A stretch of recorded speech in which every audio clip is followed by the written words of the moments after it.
नफरत, नफरत और सिर्फ नफरत। मुल्क के प्रधानमंत्री ने मुल्क को नफरत के अलावा कुछ नहीं दिया। वादे तो बहुत बड़े बड़े किए थे। वादा तो किया था हर अकाउंट में 15 लाख रुपए डालने का। वादा तो किया था काला धन को वापस लाने का। वादा तो किया था हर साल 2 करोड़ नौकरी देने का। वादा तो किया था बेरोजगारी को मिटाने का। वादा तो किया था गरीबी को मिटाने का। वादा तो किया था भ्रष्टाचार को खत्म करने का। वादा तो यह भी किया था 35 रुपए पेट्रोल और 35 रुपए डीजल देने का।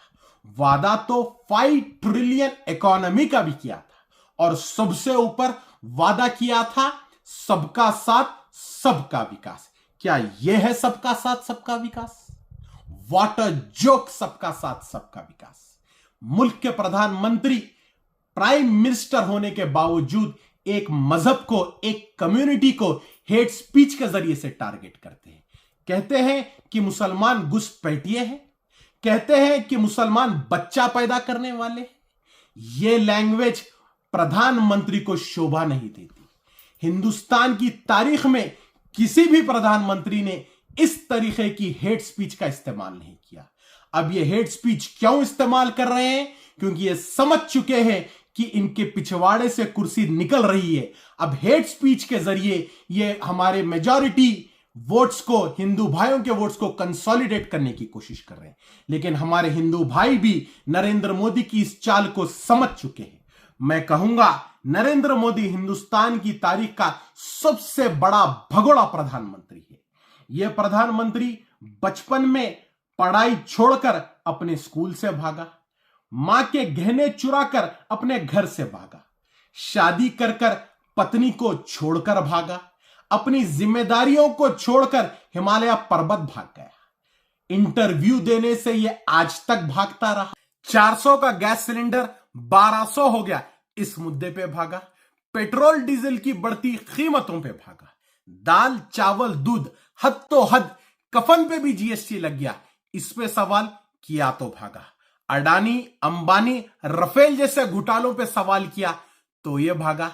किसान आंदोलन के वक्त किसान अल्फाज सुनकर यह भागा। चाइना घुसपैठ के मामले पे चाइना अल्फाज से ही यह भागा।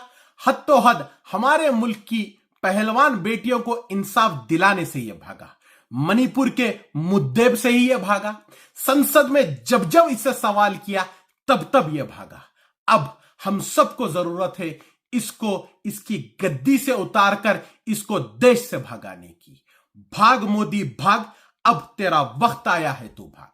आपको यह भी बताता चलूं कि इस नरेंद्र दास मोदी ने मुल्क के तमाम चीजों को बेच दिया। इसने रेलवेज बेच दिया, इसने रोडवेज बेच दिया, इसने नेचुरल गैस लाइन बेच दिया, इसने पेट्रोलियम बेच दिया, इसने बीएसएनएल बेच दिया, इसने एयरपोर्ट्स बेच दिया, इसने पोर्ट्स बेच दिया। ये सब कुछ बेच दिया है। अब की बार अगर वो आ जाएगा तो सारे मुल्क को बेच देगा। तो आपसे मैं गुजारिश करता हूं कि इस नफरत फैलाने वाली सोच को, इस शख्स को हराना, इसकी पार्टी बीजेपी को हराना, ये आपकी और हमारी जिम्मेदारी है।